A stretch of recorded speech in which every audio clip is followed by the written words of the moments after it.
نہیں دیکھنا چاہتے. ابھی ایک کل ہی کی نیوز تھی کہ اسٹاک ایکسچینج میں 67,000 پوائنٹ سے بھی ہم انکریز کر گئے. تو وہ ایک پازیٹیو آنسر دیکھنے کو ملا ہے. اسٹاک ایکسچینج میں کام ہو رہا ہے, انویسٹر آ رہا ہے, یہ ایک اسٹیبلٹی کی طرف اشارہ ہے. تو اس میں اگر کوئی اس طرح کی خبر آئے جو ملک میں ڈی اسٹیبلائزیشن کریٹ کرے تو وہ میرے حساب سے ہمارا کام نہیں ہے, پاکستان کا کام نہیں ہے, وہ دشمن کا کام ہے, اور اس میں دشمن کوئی سازش کر رہا ہے. اب دیکھیں وہ جو ججز ہیں وہ تو کوئی دشمن نہیں ہے, یقیناً ان کے خلاف کوئی بات چیت ہو رہی ہے, لیکن آج اس ٹائم پہ آنا کہ جب ملک تھوڑی بہت اسٹیبلائزیشن کی طرف جا رہا ہے, یہ سلسلہ ہم اس میں متحمل نہیں ہو سکتے اور اس سلسلے کو بند کر دینا چاہیے. اچھا, ایک اور بات جو امپورٹنٹ کرتے چلیں کہ ہمارے جناب خواجہ آصف صاحب جو کہ وزیر دفاع ہیں, خواجہ آصف صاحب, ان کی طرف سے ایک بڑا امپورٹنٹ بیان سامنے آیا کہ دہشت گردی کا منبع افغانستان ہے. اچھا, یہ الزام ہے خواجہ آصف صاحب کی طرف سے یا کیا ہے, میں اس سلسلے کو سمجھ نہیں پایا. لیکن خواجہ آصف نے مزید اس کو ایکسپلین کیا ہے کہ جناب جتنے بھی کوئی تحریک طالبان پاکستان کے جو لوگ ہیں وہ سارے کے سارے افغانستان کے بارڈر پہ موجود ہیں اور وہاں سے کارروائیاں جاری ہیں. تو اس سلسلے میں میرے خیال سے خواجہ آصف صاحب بالکل درست فرما رہے ہیں. لیکن یاد رکھیے گا کہ یہ سلسلہ جو ہے وہ تحریک طالبان پاکستان کے جو جنگجو وہاں افغانستان میں موجود ہیں اور افغانستان ان کی پشت پناہی کر رہا ہے, تو یہ سفارتکاری سے حل ہوگا. میرے حساب سے ایک بڑا امپورٹنٹ واقعہ جو یہ چائنا کے کچھ انجینئرز اور وہ لوگ جو ایک دہشت گرد خودکش حملے میں شہید ہوئے, اس سلسلے میں بھی ایک امپورٹنٹ بات یہ آتی ہے کہ چائنا کو پاکستان کے ساتھ مل کے آئی تھنک افغانستان کے ساتھ بات کرنی چاہیے کہ جتنے بھی جو جیسے, کیونکہ دیکھیں اب ہم آن دا بارڈر موجود ہیں, چائنا نے اپنے بارڈر سیکیور کیے ہیں, لیکن کب تک؟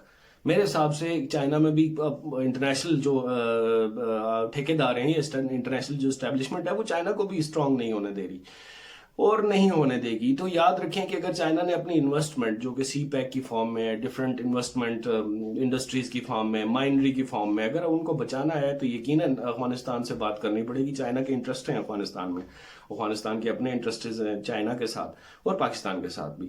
تو ایک یہ ریٹیلیشن جو دیکھنے کو ملی تھی یہ سٹارٹ ہوئی ہے فرام جو تحریک طالبان پاکستان کے جو حملے بڑے ہیں پاکستان میں, خاص کر کے security agencies, security check post پہ جو حملے کیے گئے لیٹلی, وہ ایک خاص بات دیکھنے کو ملی. اس کے بعد پھر پاکستانی جیٹس کی جو بمباری ہوئی اور اس میں بھی جو تحریک طالبان کے پاکستان کے جو امپورٹنٹ جنگجو ہلاک ہوئے, اس سلسلے میں بھی بات کریں گے کہ وہ بھی ایک چیز ایسی ہے کہ جس میں میرے حساب سے پہلے اگر افغانستان حکومت کو اعتماد میں لے لیتے تو بہتر تھا. یہ مسئلہ صرف سفارتکاری سے حل ہوگا اور میرے حساب سے چائنا کو اس میں انوالومنٹ دکھانی پڑے گی, کیونکہ اگر دو آپس میں دو دعوے دار ہیں تو اس میں ثالث کی ضرورت محسوس ہوتی ہے, اور وہ امریکہ نہیں ہو سکتا, وہ کوئی اور نہیں ہو سکتا, وہ چائنا ہی کام کر سکتا ہے.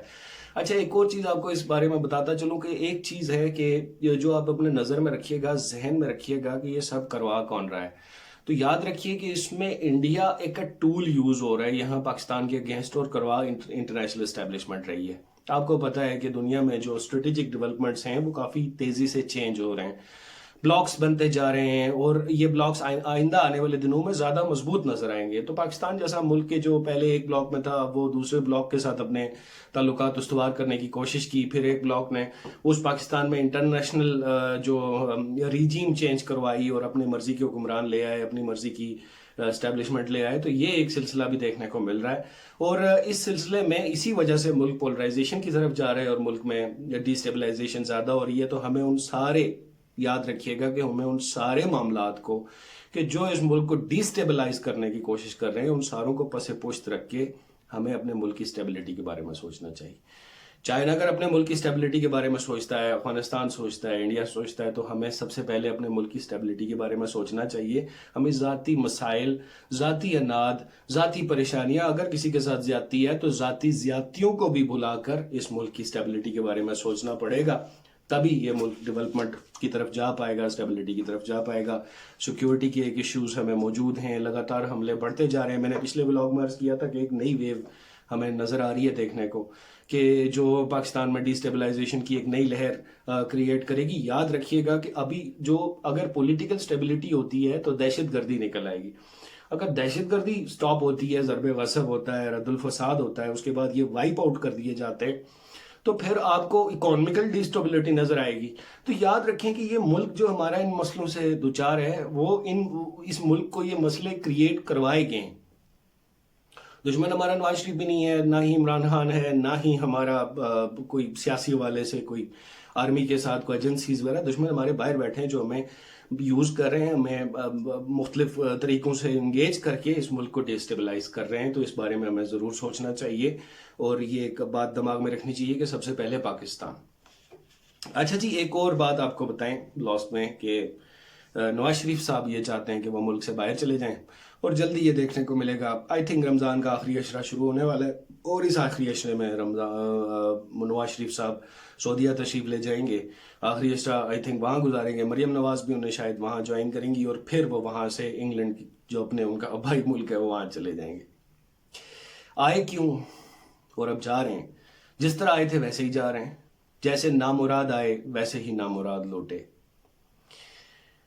آئی تھنک نواز شریف صاحب اگر آپ تک میری بات پہنچے تو آپ کے ساتھ بڑا ہینڈ ہو گیا. آئی تھنک آپ کو آئل ہو گیا، تیل اس کو کہتے ہیں ہم دیسی زبان میں. آپ کو تیل ہو گیا. آپ کو اتنی تکلیف سے آپ کی ایون فیلڈ اپارٹمنٹس، بہترین لگژریئر ایریا، بریلینٹ لیونگ، وہاں سے اٹھا کے آپ کو پاکستان لے آئے. بیمار آدمی ہیں آپ، اتنا ٹریول کریں گے، کروا کے لے آئے. پھر آپ کو ایک دو جلسوں میں بھی ڈمی اور شو پیس کی طرح پیش کیا، جہاں آپ نے اپنی 90 کی دہائی کی سیاست کو دوبارہ زندہ کیا. آپ نے سوچا کہ 90 کی دہائی ہے، 2000 کی دہائی ہے، عوام کو بس جو بتائیں گے عوام بس کیا بات ہے. اور وہ سارا منصوبہ آپ کا فیل ہو گیا. آپ اپنی سیٹ ہار گئے. دوسری آپ یاسمین راشد کی سیٹ بھی ہارے ہوئے ہیں. وہ زبردستی وہ سیٹ آپ کو دلوائی گئی اور وہ ایک قسم کی تلوار ہے.